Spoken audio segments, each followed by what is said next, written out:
Hello friends, എല്ലാവർക്കും പുതിയൊരു വീഡിയോയിലേക്ക് സ്വാഗതം. അപ്പോൾ ഇന്ന് നമ്മൾ 2 പഴുത്ത മാങ്ങയാണ് ഇവിടെ എടുത്തിട്ടുള്ളത്. ഇതുകൊണ്ട് നമുക്കൊരു കിടിലൻ ഐറ്റം ഉണ്ടാക്കാം. അപ്പോൾ നമുക്ക് ഈ മാങ്ങയുടെ തൊലിയെല്ലാം ചെത്തിക്കളഞ്ഞ് എടുക്കാം. നല്ല മധുരമുള്ള മാങ്ങയാണ് കേട്ടോ. അപ്പോൾ നമ്മളിത് പീസാക്കി നുറുക്കിയെടുക്കുകയാണ്. എല്ലാതും ഇതേപോലെ പൂളി എടുത്തിട്ട് നമുക്ക് ഒരു മീഡിയം സൈസ് വലുപ്പത്തിൽ നമുക്കിത് നുറുക്കിയെടുക്കാം. തീരെ ചെറുതാക്കരുത്. ഇപ്പോൾ ഇതെല്ലാം നമ്മളിവിടെ അരിഞ്ഞെടുത്തിട്ടുണ്ട്. ഇനി നമുക്ക് ഇതൊരു ചട്ടിയിലേക്ക് ഇട്ട് കൊടുക്കാം. ഇനി നമുക്ക് ഇതിലേക്ക് ഇട്ട് കൊടുക്കേണ്ടത് 1/4 ടീസ്പൂൺ മഞ്ഞൾപ്പൊടിയാണ് ചേർത്ത് കൊടുക്കുന്നത്. കൂടെ തന്നെ നമുക്ക് 1/4 ടീസ്പൂൺ മുളക് പൊടിയും ചേർത്ത് കൊടുക്കാം. പാകത്തിനുള്ള ഉപ്പും കൂടി നമുക്ക് ചേർത്ത് കൊടുക്കാം. 1/2 ടീസ്പൂൺ ഉപ്പിട്ട് കൊടുത്തിട്ടുണ്ട്. ഇനി നമുക്ക് ഒരു പച്ചമുളക്, ഇത് നല്ല എരിവുള്ള മുളകാണ്, അപ്പോൾ അതൊന്ന് കീറിയിട്ട് കൊടുക്കാം. പിന്നെ 2-3 വേപ്പില നമുക്കെടുത്ത് അതും ഇട്ട് കൊടുക്കാം. ഇനി നമുക്ക് ഇതിലേക്ക് അല്പം വെള്ളം ഒഴിച്ച് കൊടുക്കണം. 1/4 ഗ്ലാസ്സിൽ താഴെയായിട്ട് വെള്ളം ഒഴിച്ച് കൊടുത്താൽ മതി. ഇനി നമുക്കിത് വേവിക്കാൻ വയ്ക്കാം.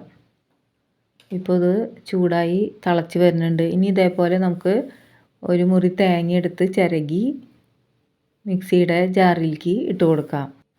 ഇതിലേക്ക് 1/2 ടീസ്പൂൺ ജീരകം ചേർത്ത് കൊടുക്കാം.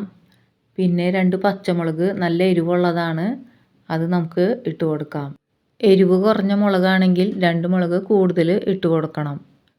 എന്നിട്ട് ഇത് അരയാനുള്ള വെള്ളം ഒഴിച്ചിട്ട് നമുക്കിത് അരച്ചെടുക്കാം. അപ്പോൾ നമ്മളിതിവിടെ നന്നായി പേസ്റ്റ് പോലെ അരച്ചെടുത്തിട്ടുണ്ട്. ഇപ്പോൾ നമ്മുടെ മാങ്ങ ഇവിടെ നന്നായി വെന്ത് വന്നിട്ടുണ്ട്. ഇനി നമുക്ക് ഇതിലേക്ക് നമ്മൾ അരച്ച് വെച്ചിട്ടുള്ള ഈ തേങ്ങ ചേർത്ത് കൊടുക്കാം. മിക്സിയുടെ ജാറിൽ കുറച്ച് വെള്ളം കൂടിയും ചേർത്തിട്ട് നമുക്ക് ഒന്ന് ഒഴിച്ച് കൊടുക്കാം. ഇനി നമുക്കിതൊന്ന് ഇളക്കി കൊടുക്കാം. മാങ്ങ കഷ്ണങ്ങൾ വെന്തുടഞ്ഞ് പോവാതെ വേണം എടുക്കാനായിട്ട്. ഇനി നമുക്ക് ഇതൊന്ന് ഇളക്കി യോജിപ്പിച്ചെടുക്കാം.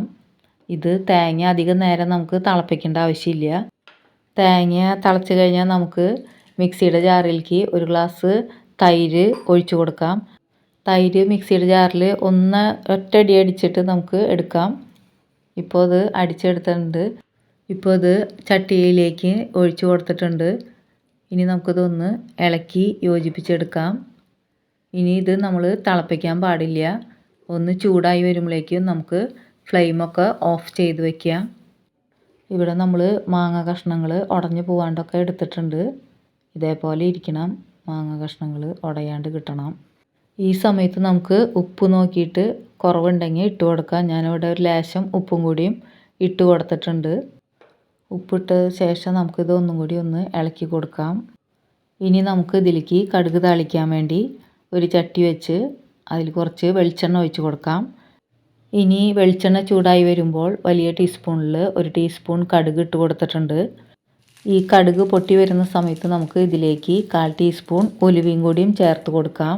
ഇനി നമുക്ക് ലോ ഫ്ലെയിമിലേക്ക് ആക്കിയതിന് ശേഷം 2 വറ്റൽമുളക് എടുത്തിട്ട് അതൊന്ന് ഇട്ട് കൊടുക്കാം. ഇപ്പോൾ ഞാൻ ഫ്ലെയിം ഓഫ് ചെയ്തിട്ടുണ്ട്. ഇനി നമുക്കിതൊന്ന് ഇളക്കി കൊടുക്കാം. ഇപ്പോൾ ഇത് മുളകൊന്ന് മൂത്ത് വന്നിട്ടുണ്ട്. ഇപ്പോൾ നമ്മൾ ഫ്ലെയിം ഓഫ് ചെയ്തു. ഇനി നമുക്ക് ഇതിലേക്ക് കറിവേപ്പില ഇട്ട് കൊടുക്കാം. 2 തണ്ട് കറിവേപ്പില എടുത്തിട്ടുണ്ട്.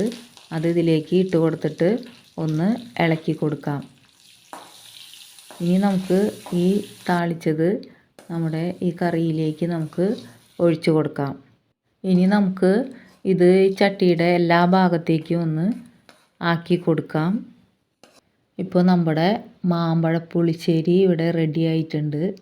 കാണുമ്പോൾ തന്നെ നമുക്ക് കഴിക്കാൻ തോന്നില്ലേ? ഇത് നല്ല ടേസ്റ്റാണ് കേട്ടോ ഇതിങ്ങനെ ഉണ്ടാക്കിയിട്ടുണ്ടെങ്കിൽ. അപ്പോൾ വീഡിയോ ഇഷ്ടപ്പെട്ടാൽ ലൈക്ക് ചെയ്യണേ, ഷെയർ ചെയ്യണേ, സബ്സ്ക്രൈബ് ചെയ്ത് സപ്പോർട്ട് ചെയ്യണേ. അപ്പോൾ അടുത്ത വീഡിയോയുമായി വീണ്ടും കാണാം. Thank you for watching.